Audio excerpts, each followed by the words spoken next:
usa ka katawhan.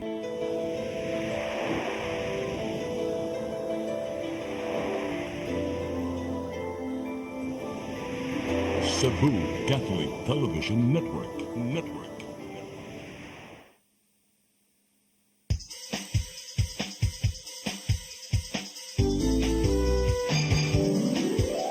Hello Cebu, maayong buntag. Nagsunta ang kahayan nga nagsulti sa matuod, kadagan sa panghita po. Hello Cebu, maayong buntag Pinoy.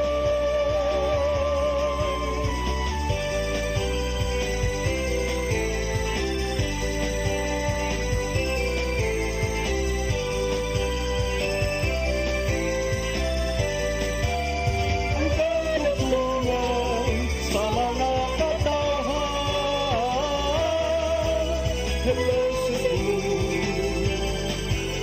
hello Cebu, maayong buntag Pinoy, maayong buntag Pinoy, maayong buntag Pinoy.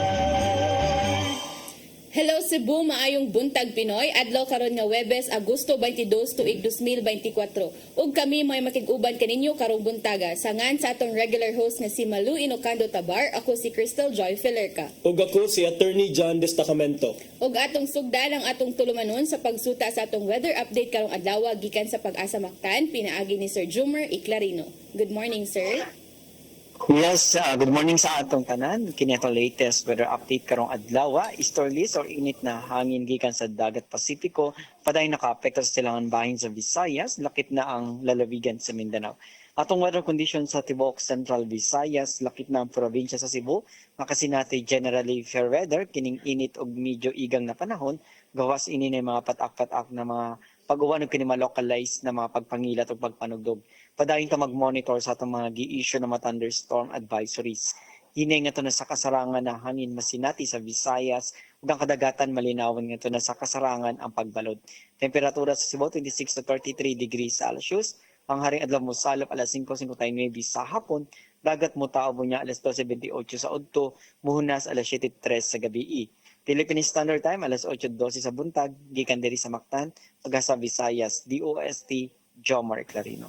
Daghang salamat Sir Jomer Iclarino. Mao kadto ang atong weather update karong adlaw ug karon atong sutaon ang mga front pages sa atong lokal ug national nga mga pamantalaan.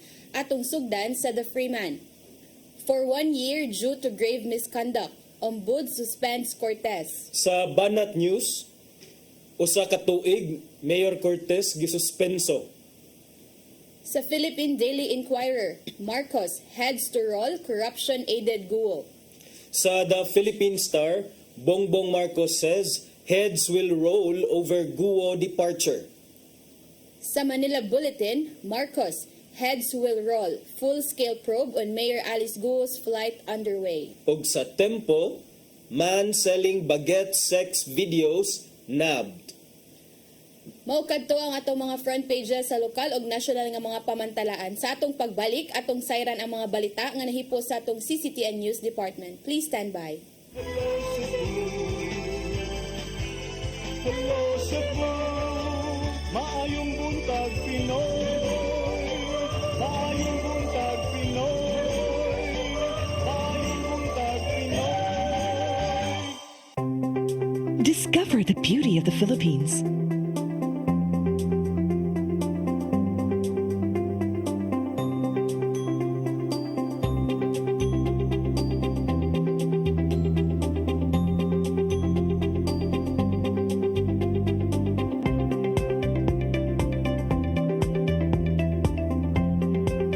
With Philippine Airlines, the country's flag carrier.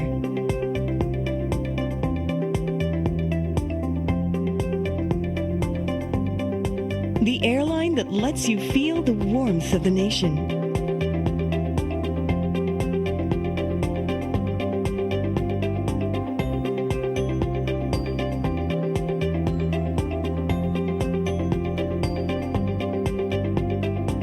Mabuhay!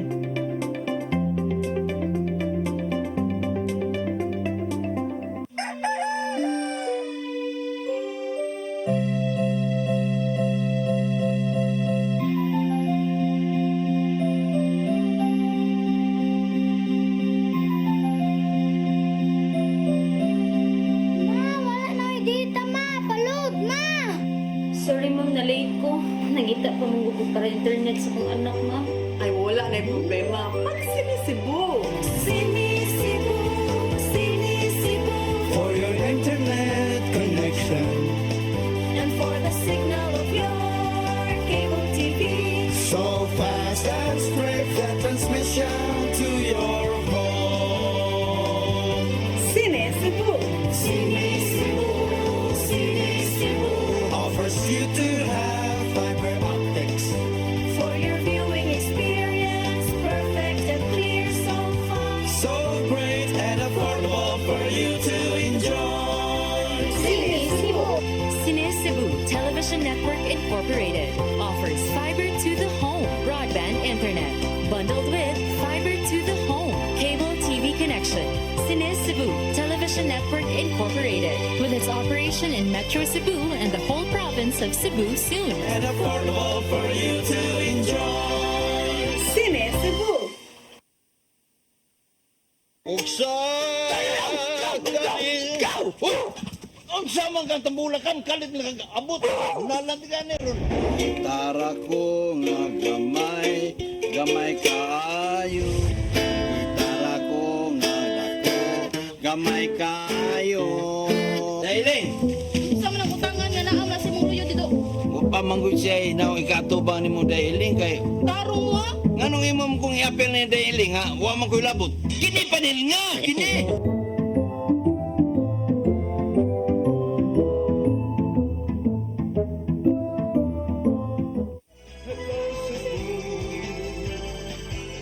Hello Cebu, maayong buntag Pinoy. Maayong buntag Pinoy. Maayong buntag Pinoy. Balikta sa Hello Cebu, maayong buntag Pinoy. Ug karon atong sayran ang mga balita nga nahipo sa atong CCTN News Department. Naguna sa mga balita, Mandawi City Mayor Jonas Cortez gisuspenso sa ombudsman ug usa ka tuig. Kampo ni Cortez mo apilar sa suspension order. Ang kasayuran ni hatod ni Mary Rose Sagarino.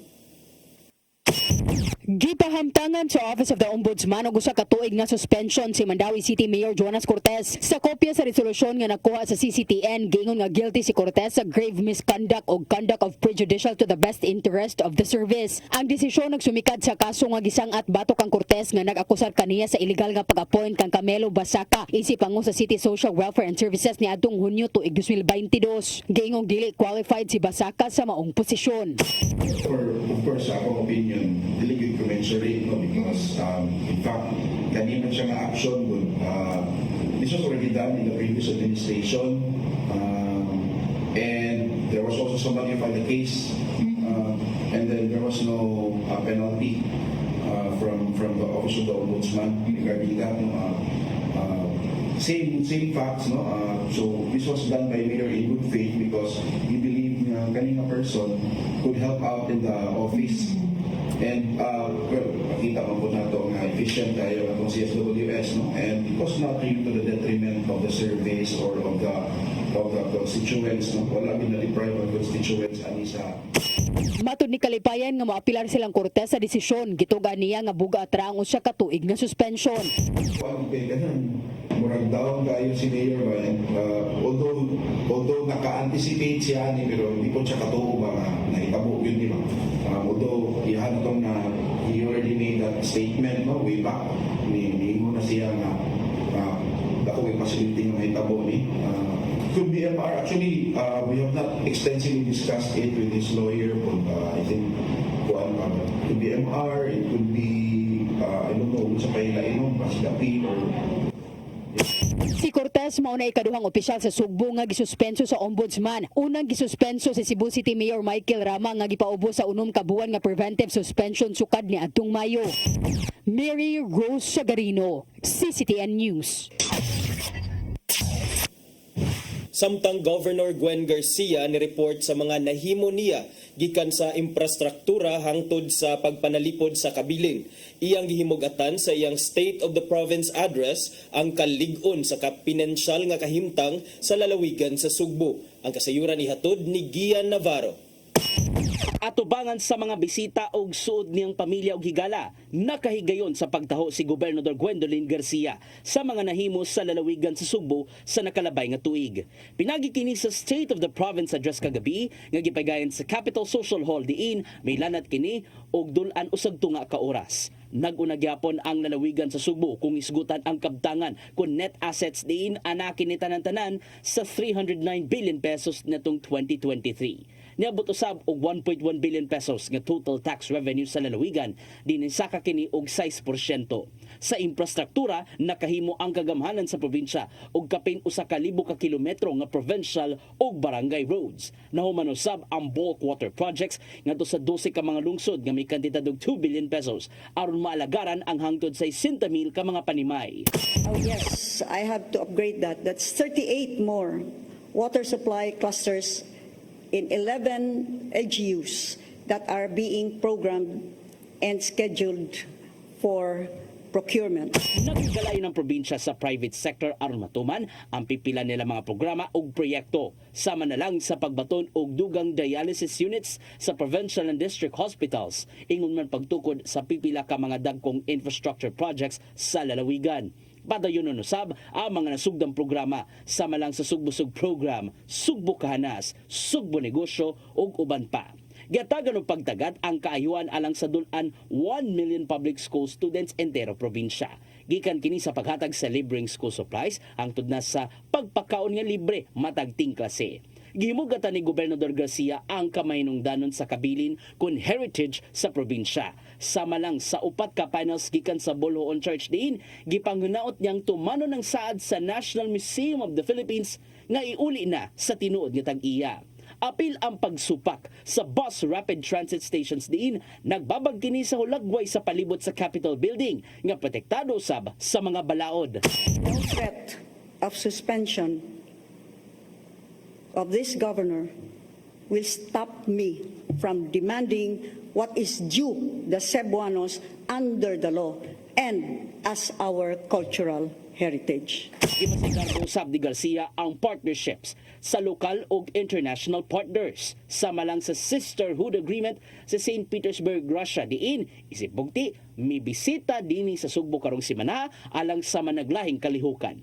Isip pagtapos, gihimug-atan sa gobernador ang hilabihang kalig-on kung super strong nga kahimtang karon sa lalawigan sa Sugbo ubos sa iyang liderato. For it is my honor and privilege to report that the state of the province is strong. In fact, it is super strong. Navarro, CCTN News. Sa pagpadayon sa atong mga balita, COMELEC Lapu-Lapu nakatala og 28,000 ka mga aprobadong aplikante sukad sa pagsugod sa voters registration ni adtong Pebrero 12 hangtod sa buwan sa Hunyo. Nakita sa COMELEC officer nga nagmingaw na ang mga nagparehistro ning buwan sa Agosto ug gilauman ang pagdasok sa mga magparehistro karong uwahing semana na sa Setyembre. Ani ang dugang nga kasayuran. Kung itandi sa nilabay nga mga buwan, wala na itaas nga linya sa Lapu-Lapu City Hall aron magparehistro sa COMELEC Lapu-Lapu. Matod ni Attorney Anjanette Lamban, ang COMELEC officer sa COMELEC Lapu-Lapu nga karong buwan sa Agosto, mingaw na ang mga nagparehistro tungod kay nidasok na ang mga tao sa nilabay nga mga buwan. It's not that many as the previous months because we already have that approved registrant, applicants last July, from February to June. Gibutyag ni Attorney Lamban nga sa mga nagparehistro gikan ni adtong Pebrero 12 hangtod sa Hunyo 30, moabot sa 28,573 ka mga aplikante ang naaprobahan sa Election Registration Board. Ug gikan sa buwan sa Hulyo hangtod karong adlaw, aduna nay natala ang COMELEC Lapu-Lapu nga 7,927 ka mga aplikante nga subject for approval. Mopahigayon og laing hearing ang Election Registration Board karong Oktubre alang sa approval sa mga aplikante gikan sa Hulyo ngadto sa Setyembre. Sa pagkakaroon, aduna nay 265,308 ka mga botante ang Lapu-Lapu City. Ang deadline sa voters registration kutob na lang karong Setyembre 30. Gilauman na sa COMELEC Lapu-Lapu nga sa uwahing semana sa Setyembre, magdasok na usab ang mga buot magparehistro. Aron nga maakomodar ang pagdasok sa magparehistro, ipahigayon sa COMELEC Lapu-Lapu ang ilang registration karong Setyembre 25, 26 ug 30 sa Gaisano Plaza sa Barangay Basak. Considering the area, because we have a bigger area there and more convenience on the part of the registrant. Crystal Joy Filerca, CCTN News. Sa laing balita, usa ka tuig nga bata namatay sa sakit nga dengue sa Dakbayan sa Mandawi. Tungod niini misaka na sa duha ang namatay og 419 na ang kaso sa dengue sa maong syudad. Ang kasayuran ni hatod ni Mary Rose Sagarino. Duha na ka mga individual ang namatay tungod sa dengue sa syudad sa Mandawi. Ang uwahing nakalas usa ka tuig nga bata. Ang unang namatay sa dengue gikan sa Barangay Basak ug hingtod ang pangidaron sa talaan sa Mandawi City Health Office. Moabot sa 419 na ang kaso sa dengue sa syudad gikan Enero hangtod Agosto. Test death karon katong bata nga for 5 days sila nat wa gyud ikonsulta. So at least man lang unta day 1 pa lang matudloan na ang nanay ba sa bantayanan para mga early warning signs sa dengue i-konsulta dayon nga matudloan sad siya nang kanang mag-hydrate gyud no inom daghang tubig o fluids gyud or orisol. Matud ni katulong nga gihingusgan nila karon ang information education campaign sa mga residente. Nagpatuman usab sila og misting sa posibleng breeding sites aron sa pagpatay sa mga lamok nga nagdaog dengue. Pahimangno ni katulong ang kanunay nga pagpanglimpyo sa palibot aron makalikay sa sakit. Saka na siya ang epidemic threshold for the next 3 weeks daw. Makonsider na siya nga kanang outbreak na gid. Tayanan na gid siya. We're looking at week 3 nya murag pagkanrabas ang kaso rong week 33. Giawag sa City Health Officer ang mga residente sa pagpa-check up kung makasinati og simptomas sa dengue sama sa hilanat. Ang City Health Office nagpatuman og priority lane alang sa mga individual nga nakasinati og simptomas sa dengue. Mary Rose Sagarino, CCTN News. Sa atong uwahing balita, tulo ka mga suspetsado sa pagtulis sa duha ka mga jewelry store sa Barangay Ermita, syudad sa Sugbo, gipasakaan na og kasong robbery in band. Lakip na sa gipasakaan og kaso ang usa ka pulis nga mooy na nag-iya sa getaway vehicle nga Mitsubishi Adventure nga na-recover sa kapulisan sa Mandawi. Ang kasayuran ihatod ni Arnold Bustamante. Gipasakaan ang kasong robbery in band sa Special Investigation Task Group sa Cebu City Police Office sa Fiskalya ang tulo sa manok ka mga suspitsado sa pagtulis sa duha ka mga jewelry store nga nimutang sa Dalan Calderon, Barangay Ermita sa syudad sa Sugbo nitong Agosto 8, 2024. Ang tulo nga gikiha mao sila nga Marcial Pacol Ponesto alias Jagger, 31 anyos, residente sa Sector 6, Barangay Pagsabungan sa syudad sa Mandawi, alias Gab, taga Barangay Poblasyon sa Dakbayan sa Lapu-Lapu, ug ang usa ka Police Stand Commission Officer nga destino sa Luzon apan kasamtangan nga nagabang og balay sa Procuro Sitio Calit, Barangay San Antonio Humay, lungsod sa Liloan, probinsya Sugbo, apan lumad nga taga Metro Manila. Among pulis ba na nagiya sa getaway vehicle nga gisakyan sa mga suspitsado sa pagsibat nini nga mao ang Mitsubishi Adventure color gray nga na-recover sa kapulisan dito sa Zone Ahos, Barangay Paknaan sa Mandawi City pagka Agosto 13, 2024 sa alas 8 sa gabi. Mato ni Police Colonel Antonieto Cañete, ang kasamtangan nga hepe sa Cebu City Police Office, nga bisa na ilhan na ang tanang responsable sa krimen apan tulo lang una ang ilang ikiha samtang nagpaabot pa sa resulta sa eksaminasyon sa digital evidence sama sa CCTV camera nga gisusina sa Regional Anti-Cybercrime Unit 7. Momentarily we filed 3 no kasi all others have already been identified pero it is dependent upon the result of the CCTV from the RACO after examining it. So with that, by principle, okay na yun lahat. We could file a case against all the perpetrators of the August 8 case at the Masis and the Golden Chain jewelries one. Sa tulong ang ipasakaan sa kaso usa lang nini ang nadakpan nga mao si Punesto nga mao nagmaneho sa getaway vehicle nga mao ang Mitsubishi Adventure samtang si alias Gab ang padayon pangagipangita sa SITG din siya aga nagtago sa armas. Dunay usa nga nadakpan nga mao nagsilbing lookout nga wala lang una i-appeal sa pagpasaka sa kaso nga mao si Michael Obaoba Puno alias Mikmik, 42 anyos, driver sa habal-habal samtang nga nagpaabot sa resulta sa digital examination.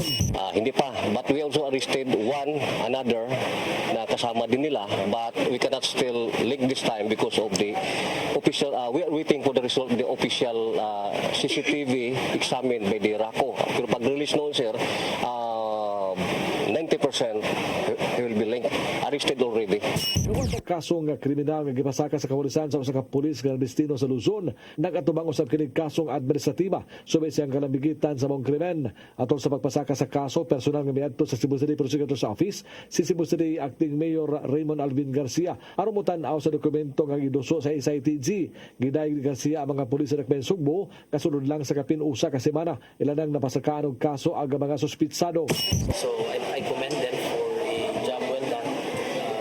The swift investigation and filing is really highly commendable, and well, it will send out you the message, no, sa atong mga criminal elements in Cebu nga do not mess with the city of Cebu, because here we are very serious when it comes to fighting criminality. Tony Garcia, tinunanay gyud nga trabaho ang gihimo sa mga pulis, gani siya mismo ang misusi sa mga affidavit sa mga pakini ipasaka ug iyang nasuta nga lig-on kaayo ang mga ebidensya sa kapulisan ug pagkakumbikto naon niya sa mga suspitsado. Yes, makaingon jud nga wa gidali-dali nga kaso. In fact, ako yung gitanaw ang mga affidavits, ang mga annexes nga gipang attach, and sa tanaw na po maayo man tayo nilang pagkabuhat, airtight man, so hopefully this will lead to a conviction. Sa mga investigador sa mga kaso nga dili lang magpahingan nagkanayon nga nakompleto na nila ang tanang ebidensya sa masakuha sa CCTV camera gikan sa sunugdanan hangtod sa katapusan din makita ang mga panagway sa mga tulisan.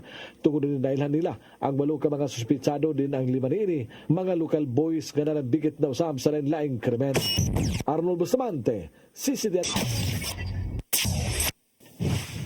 Mao kadto ang mga balita nga nahipo sa atong CCTN News Department kanyang nakita kagahapong adlaw sa Sayre 47. Sa atong pagbalik aton ang paghisgutan ang pipila ka mga isyu nga manginlabot ang lungsod ug ang nasod. Please stand by.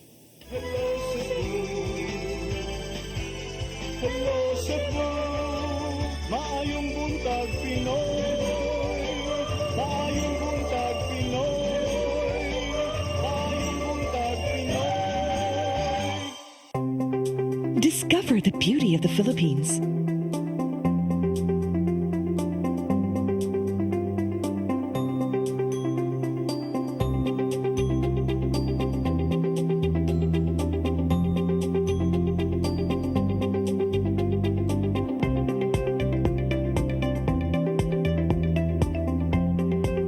With Philippine Airlines, the country's flag carrier.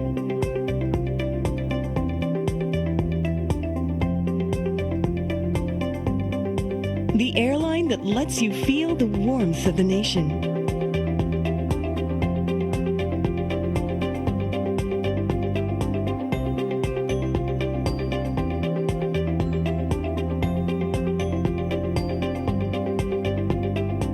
Mabuhay.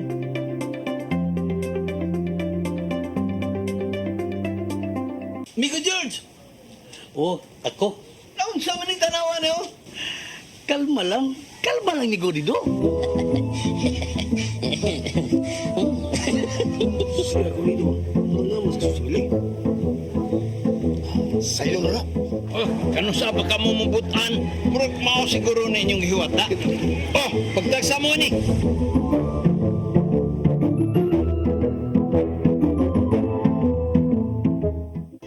Come October 4, 5, and 6, another gathering will be held in Cebu City, the first National Charis Conference, which is open to all charismatic communities, realities, and expressions. Hosted by the Brotherhood of Christian Businessmen and Professionals, the event will have interesting workshops and topics to help us grow in our various charismatic gifts and charisms. Watch out for more details about this event from our host BCBP in the coming days. Meantime, let's be ready to join these gatherings and pray for the outpouring of the current of grace in the Philippines.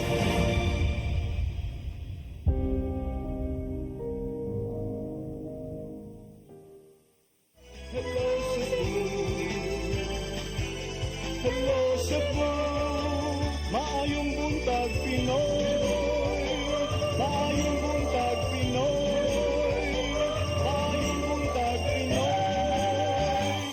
Balik ta sa Hello Cebu, maing buntag Pinoy.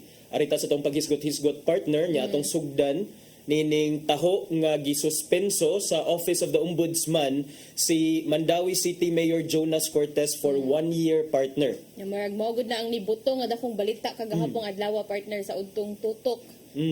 Tungod kini partner sa giingon nga guilty kuno si Mayor Jonas Cortez o grave misconduct and conduct prejudicial to the best interest of service, matud pa tungod kay mi appoint siya partner og usa ka department head nga wala dili kuno qualified partner.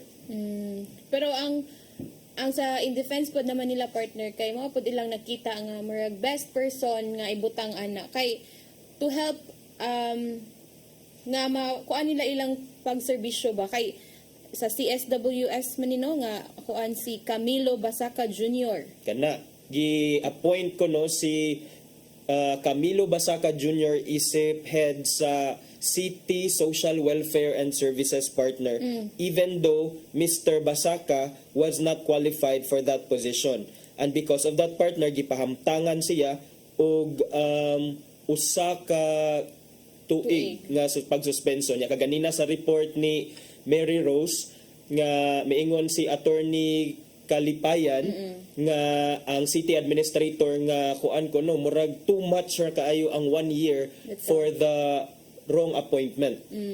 Murag sa gingon pa pod ni Attorney Kalipayan partner nga murag gikuan na nila ba sa ni murag na tan-aw na nila nga murag possible gid nga ang suspension ni possible nga may suspension si Mayor Jonas Cortez pero sila nag-expect nga mahitabo gyud and karon ingani ni ang nahitabo usa gyud ka tuig.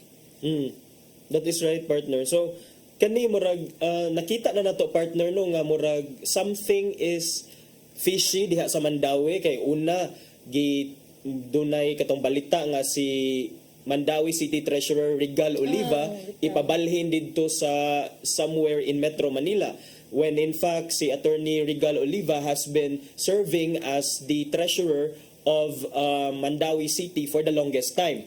Nya karon na sad naabot na sa ding suspension order ni and then ang kini siya partner dili lang ni siya mere nga preventive suspension kay pasabot ani partner na human na jud ang investigation niya, decision na gyud siya partner sa maong kaso.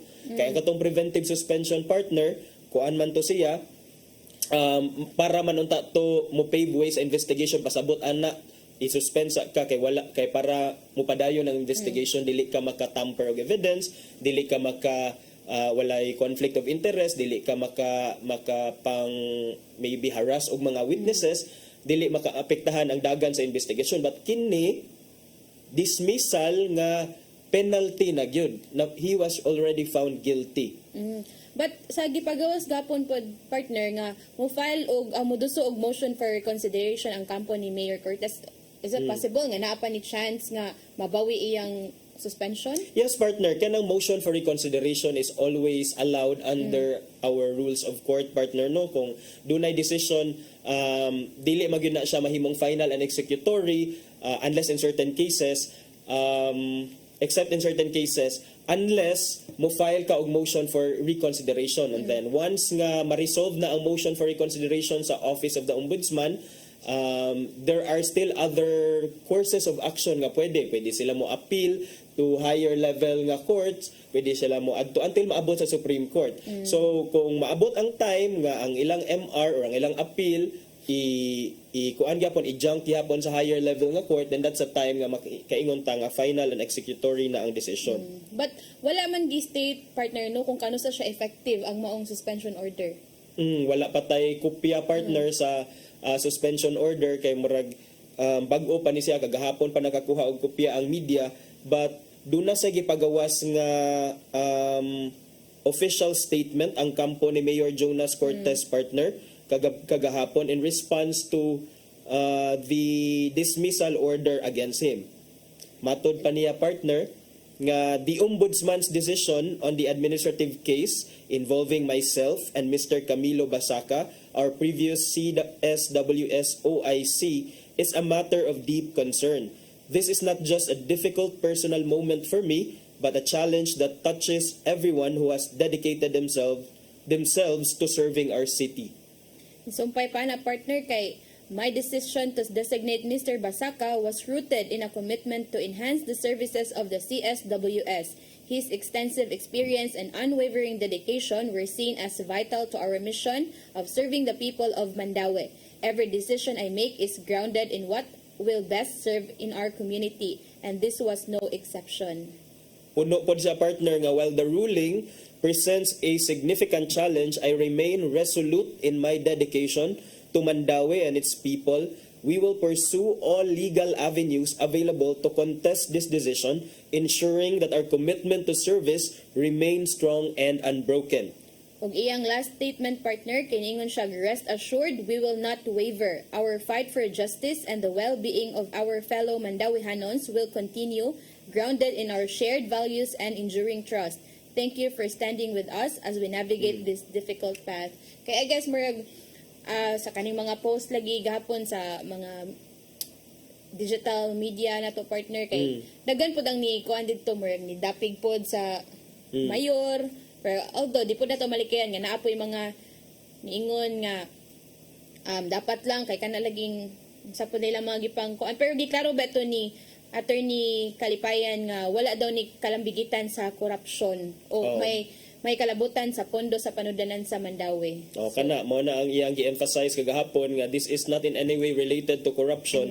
And then iya sang gi-point out nga ang pag-appoint kuno og someone who is not qualified was not something that only happened during the administration of Mayor Cortez.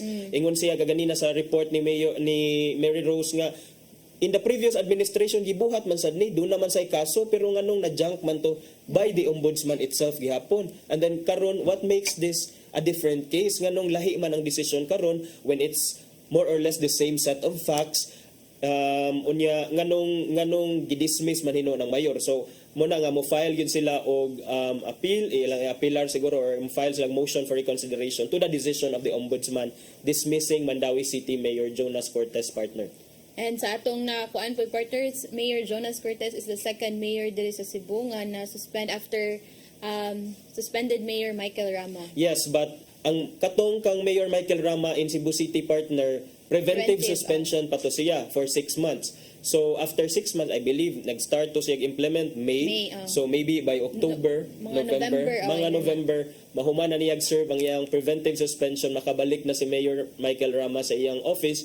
But kining kang Mayor Jonas Cortez, this is good for 1 year. So if that's 1 year, 1 year from today is August. So mahug nga suspended siya until next year nya election season na ra ba partner. So murag kining maapektahan jud ang kining mga murag dunay possibility nga basin maapektahan ang mga political plans niya kay of course naaman joy gitawag nga equity of the incumbent mas nindot man jud nga kumudagan pila ni ka term si Mayor Jonas Cortez partner. Wala po daw ba ko idea. Okay. Second naman ata ni niya. Second, so napa siya 1 year unta, pwede pa siya modagan for mayor next year. So, ato nang tan-awon mga higala kung unsay update ani. But for now, murag ni uso na gyud ni ang mga suspension orders karon nga nagsingabot ang election season partner. Pero kani partner ba if ever kani madayon ni ang suspension order ni Mayor Curtis, dili siya ka-file og COC ani by October? No, maka-file gyapon siya og COC partner because ang iyahang 1 year suspension from service is only good to last up until the end of his or her term. Kanus aman ma-end ang term niya as mayor, I believe ma-end ni siya June 30. So, ang pag-file sa COC is actually wala man gi-require nga na do na ba kay for as long as na follow to nimo mga requirements sa kining age, sa citizenship, sa residency, kato lang mga basic requirements nga naa sa constitution ug naa sa local government code, for as long as ni follow at for sure na satisfied jud na ni Mayor Cortez, pwede siya maka-file og COC partner, pwede siya maka-run for mayor again. But of course, mag-serve siya starting, I believe, July 1 na. That's the same with kanang suspended Mayor Ramos partner. Yes, pwede nga po maka-file. Bisan pa og suspended ka. Okay, again, unless dunay gipahamtang nga penalty sa imo nga perpetual disqualification from office, from public office, then that's the only time nga dili ka tugutan nga maka-file sa imong certificate of candidacy. But otherwise, kung wala rain ana, pwede ra gyapon ka maka-file partner.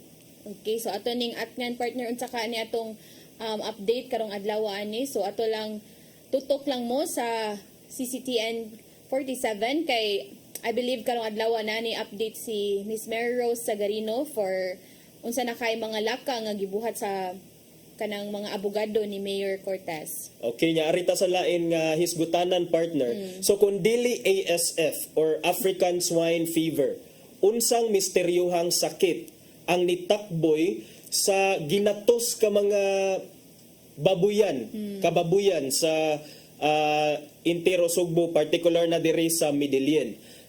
Sa report sa Sunstar 2 days ago, miingon ang Sunstar nga dunay 657 ka mga baboy ang nangamatay didto sa lungsod sa Midillion, amihan ng Sugbo, nga may resulta sa pagkalugi sa industriya sa baboyan 2.07 million pesos partner. And ang kana nga mga nangamatay partner record lang na ha from August 1 to August 19. Unya kanang August 1 to August 19 ang kaning 657 ka mga baboy nangamatay ni siya sa 7 ka mga barangay nga apektado out sa 19 ka barangay sa lungsod sa Midillion. Unya nakaapektar ni siya og 85 ka mga magbababoy sa barangay Kawit, Antipolo, Poblasyon, Maharuhay, Dayhagon, Mahawak ug Lamintak Norte. Duya ni partner no, ang sa kaning atong mga hog racers ba dako kayo ni nga kanang alkansi ba kay but atong nako ano na sa giingon pa yung unsa ka ni nga dili man ka ni ASF giingon nila nga ang si katong kuan nila ang municipal agriculturist nga si Ruben Noynay nga dili daw ni ASF kon African Swine Fever nya kuan gihulagway niya partner nga mga isolated incidents ako no rather than mass outbreaks. But my question is how can it be isolated incidents when 7 out of 19 barangays are affected? And of course, by looking at the number, you cannot really say 657 and you call it isolated incidents. And then, pag-post sa Sunstar partner, dunay mga, akong gitanaw ang mga comments sa mga netizens, ni-report sa sila nga duna pa di ay sa in other areas in Cebu Province, sama sa San Remigio, Sugod, naapat sa ito'y niingon nga sa Sibunga, duna sa Talisay City, duna sa kunoy mga baboy nga nangamatay. While kini, dili pa ni confirmed as of now, kay wala pa man dyo'y competent nga source nga ni kumpirmaan ni, but maokay ni ang mga taho gikan sa mga netizens. And so, makaingon ta nga the deaths of these hogs, dili lang ni siya unique to Midillion, maybe it is being experienced also in some areas of the province. Mao ni nga atong pangutana kay base man kuno sa pag-test ni provincial veterinarian kay gitest man nila dito sa Midillion, wala kuno'y nakita nga traces of ASF. But just the same, kung wala kay nakita nga ASF, I think that doesn't detract from the fact nga it is still a matter of public concern because you have hundreds of pigs dying in a mysterious way. So unsa may rason ngano nga nangamatay ning mga babuya dili lang sa Midillion but sa uban pang parte sa probinsya. Unya, more than that partner, ako sang isgutan is proper handling o proper disposal sa mga nagkasakit nga baboy, making sure nga walay mga karne sa mga nagkasakit sa nga baboy nga wala pa nato na kumpirma ang rason nga moadto sa atong kamerkaduhan o potentially makonsume sa mga tao.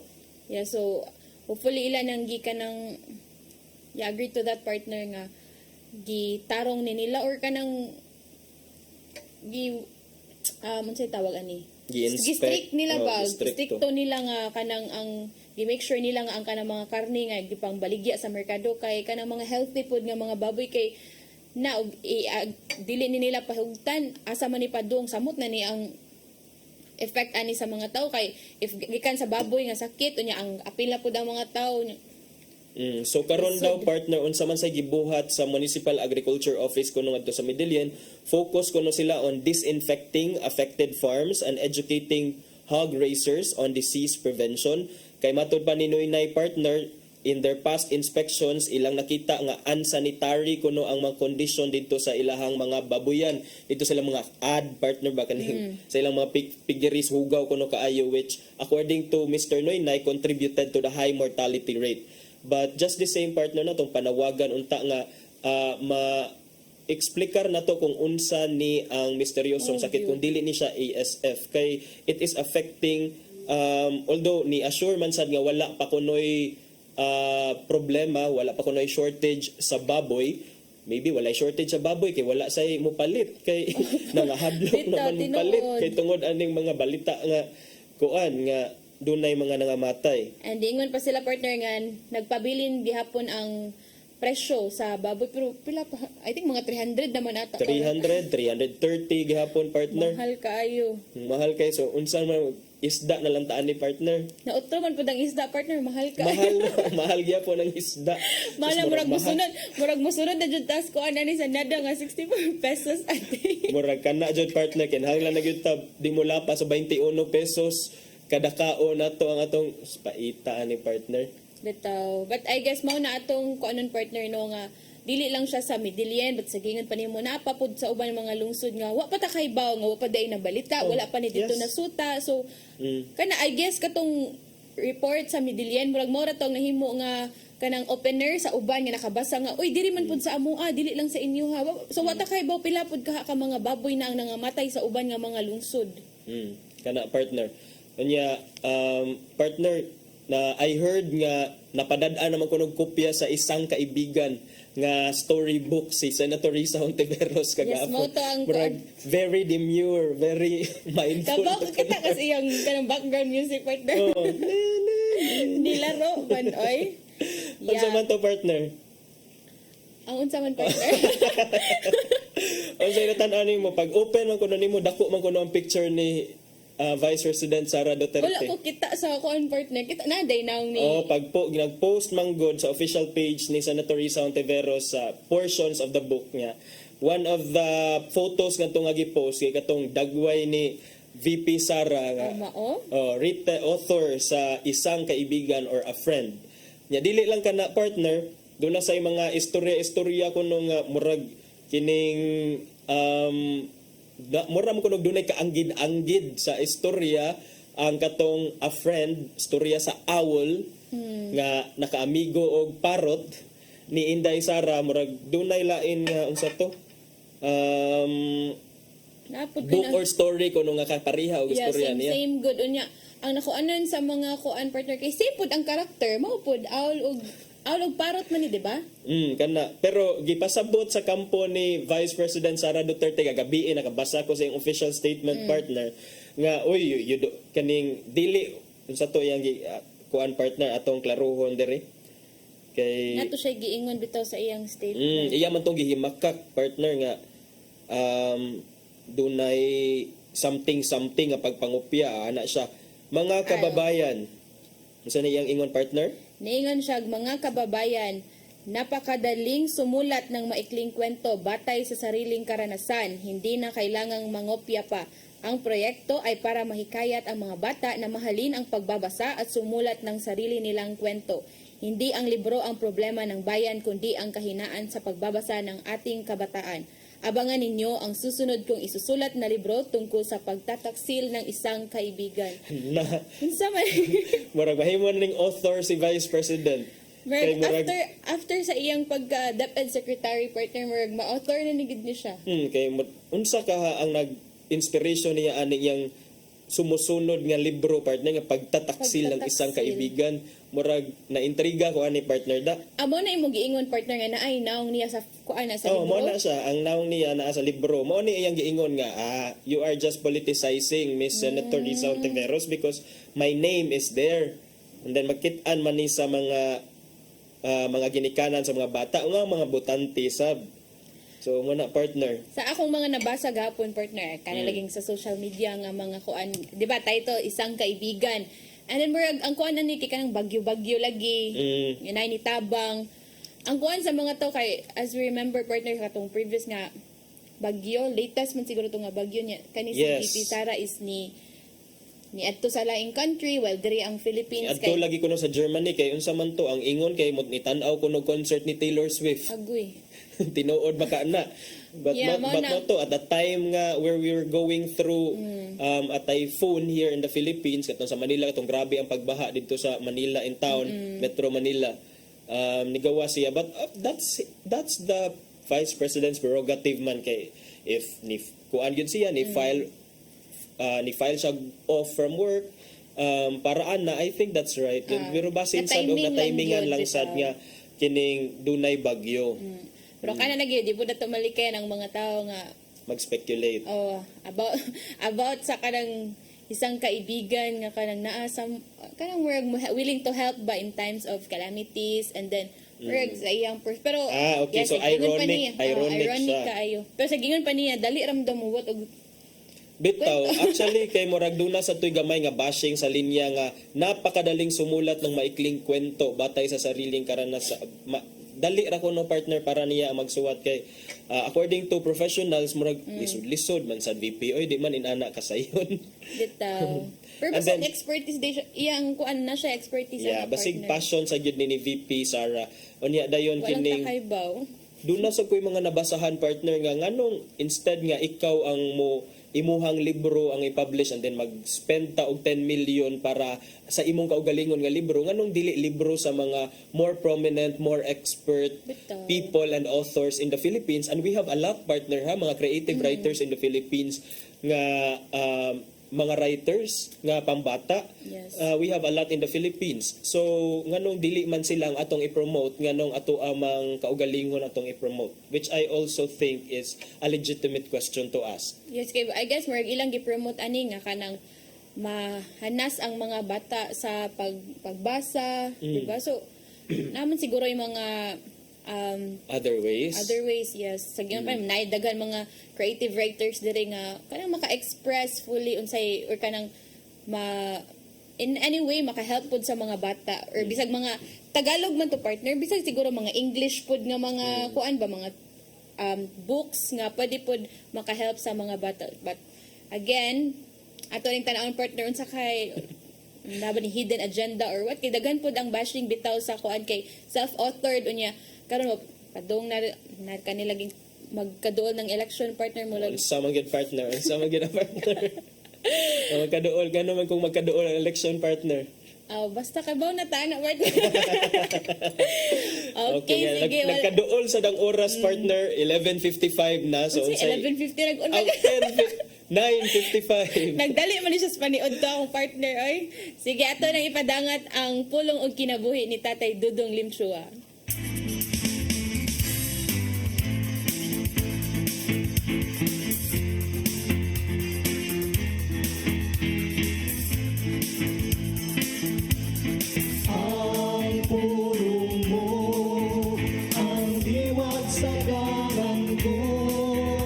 Ang balaang kasulatan naghulagway kanato kung unsa gayud ang katuyuan sa kinabuhi sa tao sa iyang pagpuyo dinhi sa kalibutan. Way kapuslanan ang tanan kung ang tao magpakabuhi alang lamang dinhi sa kalibutan. Mao kini ang tinuod nga kalugan sa kinabuhi. Ang atong hatagan sa dakong pagtahod o paghigugma ang Ginoo. Ug tumanon ang iyang mga sugo kay human sa atong tahas dinhi sa kalibutan, kita matubang kaniya sa adlaw sa paghukom. Busa ang atong tingwaon mao gayud ang pagtuman sa mga sugo sa Ginoo aron paghatag kaniya og kahimot.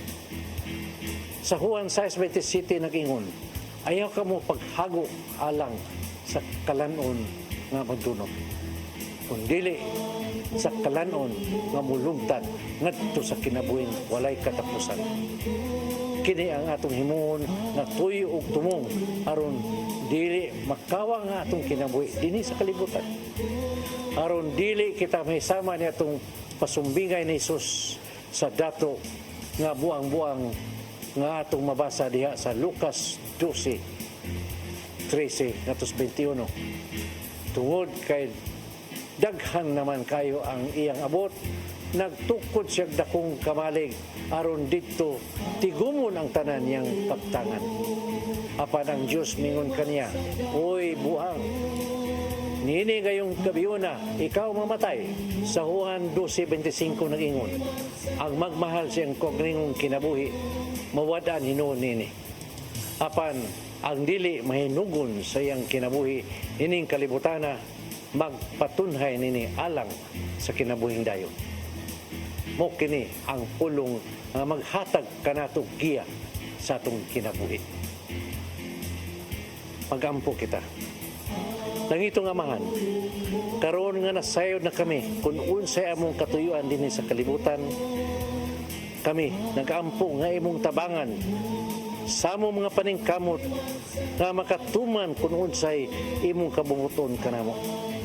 Katagi kami sa grasya nga kami magmadaugon gyud sa among pagkigbisog sa yawa aron kami magpuyo nga balaan dinhi sa imong hinimong kalibutan.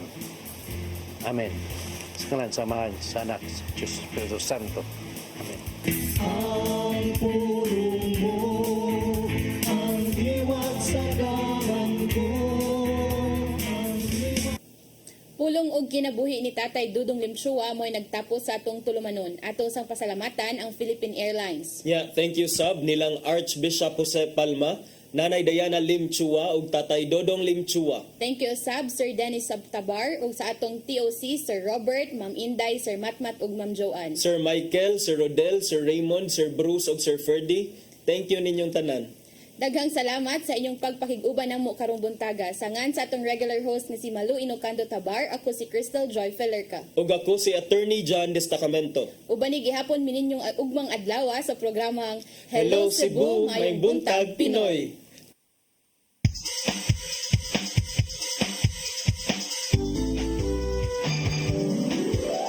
Hello Cebu, mayong buntag, nagsunta ang kahayag. Usa ka pagtuo, usa ka tingog,